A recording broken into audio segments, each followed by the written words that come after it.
Continuamos en La Venganza Será Terrible, hoy sin público presente, pero recuerden que los que quieran venir esta semana a presenciar el programa, última oportunidad, jueves y viernes, en el Caras y Caretas a las 8 de la noche en la calle Venezuela 330. Vamos a hablar hoy de Gian Lorenzo Bernini, que llegó a servir como escultor, como pintor y arquitecto a 8 papas nada menos. Había nacido en 1598 y era napolitano. Su papá Pietro también era escultor y fue su maestro.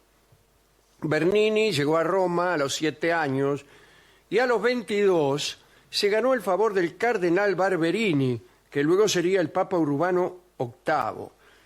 Parece que Barberini lo vio un día trabajar en la escultura de El rapto de Proserpina e inmediatamente se convirtió en su mecenas.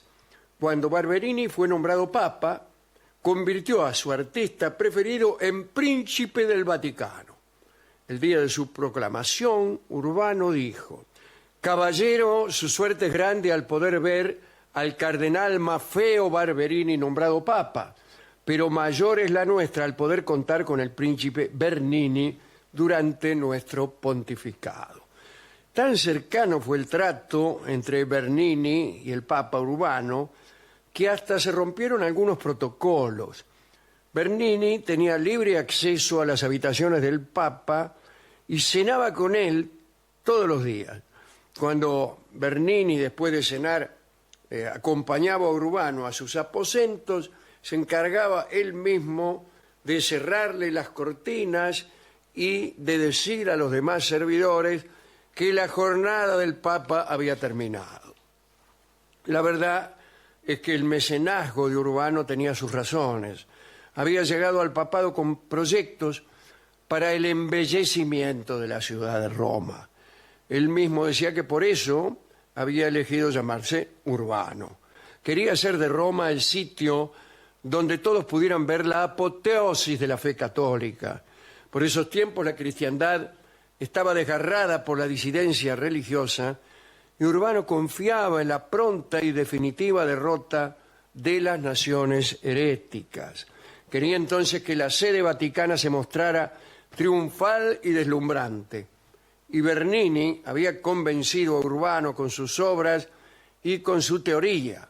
La escultura debía unirse a la arquitectura para hacer triunfar a la Contrarreforma.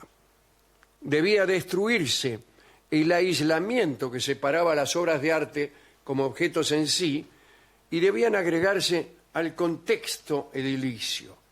Bernini decía que la arquitectura debía conseguir que la gente amara a su lugar. Hay que decir además que Bernini logró rápidamente fama y prestigio por los métodos que a veces aplicaba para conseguir en sus esculturas el mayor realismo. Una vez, ante sus colaboradores y con un espejo, metió la gamba en el fuego para observar la expresión de una cara atormentada por el dolor, que era la de él, claro, y poder de este modo darle un rostro a San Lorenzo. Además de escultor y arquitecto, Bernini era un gran aficionado al teatro. Fue autor de algunas comedias en las que incluso hacía participar al Papa y también autor de algunos poemas satíricos con los que conseguía provocar las carcajadas de los papas para los que trabajaba. Perdón, disculpe. Sí, no se caiga. El primer encargo entre los más importantes que hizo fue el baldaquino sobre la tumba de San Pedro en medio de la basílica, ¿no? Nos referimos a ese pabellón en forma de templete a 4 columnas con un dosel. Bernini dijo que se necesitaba mucho bronce. Entonces Urbano ordenó retirar inmediatamente el bronce que recubría el techo del Panteón, el único monumento de la antigua Roma que permanecía intacto, y que hasta hoy también permanece bastante bien, ¿no? Pero tenía una cubierta en el techo, yo no sé si de bronce o de cobre. El caso es que, como sobró material, aprovechó lo que sobraba para construir 80 cañones para el castillo de Sant'Angelo. Bueno, hubo muchas críticas por la fundición del bronce del Panteón, ¿no? En Roma se decía, lo que no hicieron los bárbaros, lo hicieron los Barberini. Por esos tiempos llegó para ayudar a Bernini un tal Francesco del Castello, después conocido como Borromini. Hemos visto, estando en Roma, algunas de las obras de Borromini. Era otro escultor y arquitecto genial que luego de algunas ayudas se convirtió en el peor enemigo de Bernini. Parece que se odiaron. Y contemos algo al respecto. Hubo un momento tras la muerte de Urbano VIII que fue desgraciado para Bernini. Había construido el campanario de San Pedro, pero al poco tiempo la torre se agrietó y estuvo a punto de caerse. Bueno, las fisuras del campanario le hicieron perder prestigio a Bernini frente al nuevo papa que era Inocencio X. Inocencio era aquel papa a quien le gustaba afanar libros. Una vez, cuando todavía no era papa, después de una visita a la biblioteca del pintor Dumoustier, todos los asistentes fueron revisados porque había desaparecido un libro valioso. Y lo encontraron debajo de la sotana del por entonces Monseñor Van Pilig, que iba a ser Inocencio. Cuando fue papa, su afición por los libros continuó. Se afanó varios tomos de las bibliotecas personales de Felipe IV y de Luis XIV. Los embajadores españoles y franceses se presentaban ante los funcionarios pontificios y reclamaban Los libros. los libros, que se afanó los libros Sí, el Papa. la ventaja de tener sotana, ¿no? Claro, y al final él los devolvía, pero con cierto desdén y enojo papal. Ahora bien, cuando las torres del campanario estuvieron a punto de venirse abajo, el favor del Papa fue para Borromini, que empezó a recibir los mejores encargos. Uno de ellos fue mejorar la Piazza Navona. En 1647, Inocencio confió a Borromini la construcción de una fuente frente a la propiedad que tenía la familia Pamphilj, la familia del Papa Inocencio.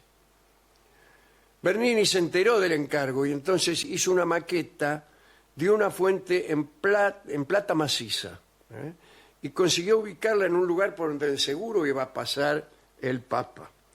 Cuando Inocencio la vio, quedó deslumbrado y ordenó que esa fuera la fuente que se construyera en la plaza. Borromini fue destituido del proyecto, pero continuaron las disputas.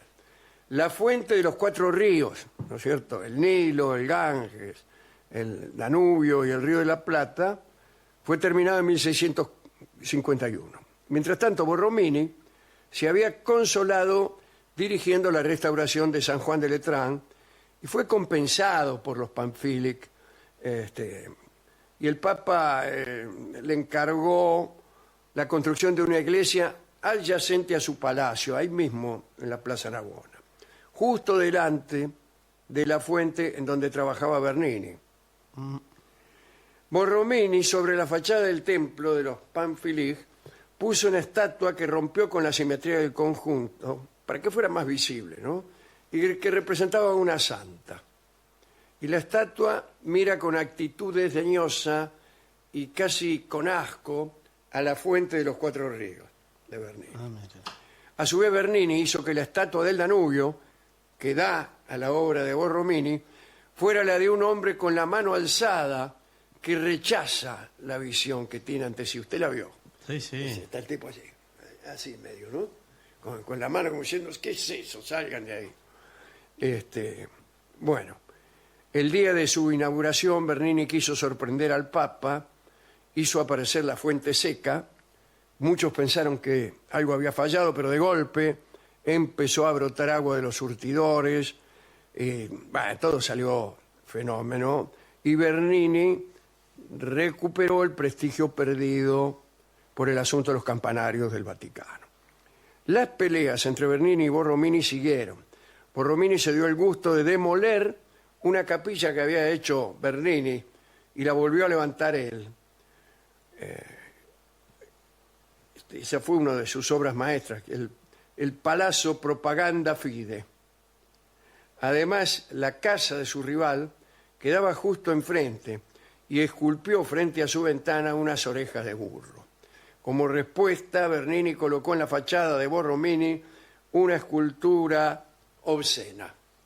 Era un tipo Haciendo obscenidades. haciendo obscenidades.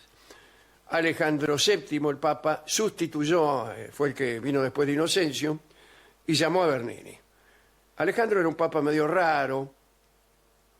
Para recordar la brevedad de la vida, guardaba un ataúd abajo la cama y mandó a Bernini modelar una calavera para decorar su escritorio. Junto al ataúd, el Papa atesoraba una maqueta de madera de Roma y en ella había pensado algunos proyectos. Sabía, por ejemplo, que Roma tenía cada vez más edificios y menos habitantes, y había intuido que la amplitud de las calles contribuiría a la salud de sus moradores y que ambos factores, la comodidad y la salud, atraerían a Roma a mayor número de peregrinos. Entonces se trabajó en ese sentido. Lo más importante de este proyecto fue la plaza de la Basílica, ¿no? Esta plaza debía abrazar a los creyentes, un acto de bienvenida, y así se hizo. Bernini estaba convencido de que la primera condición para el asombro en arquitectura era el tamaño, y con esos preceptos se levantaron las columnas en herradura que hoy conocemos en el Vaticano. En los últimos años de su vida, Bernini fue llamado por Colbert, aquel ministro de Luis XIV de quien hablamos el otro día, hablando del tema de los espejos en Francia y en Venecia, sí, etcétera, etcétera. Bueno, lo llamó Colbert a Bernini para que fuera arquitecto de Luis XIV. Por el camino, Bernini recibió los honores de un príncipe. Las multitudes se alineaban a lo largo del recorrido, ¿no? Lo llevaba una carroza tirada por 6 caballos, con él iban un cocinero, una ayuda de cámara, un mayordomo, qué sé yo. El ministro Colbert acudió a dar la bienvenida y lo encontró durmiendo la siesta. Y el ministro le rogó a Bernini que no se levantara, y Bernini, medio dormido, lo invitó a dormir la siesta con él. Bueno.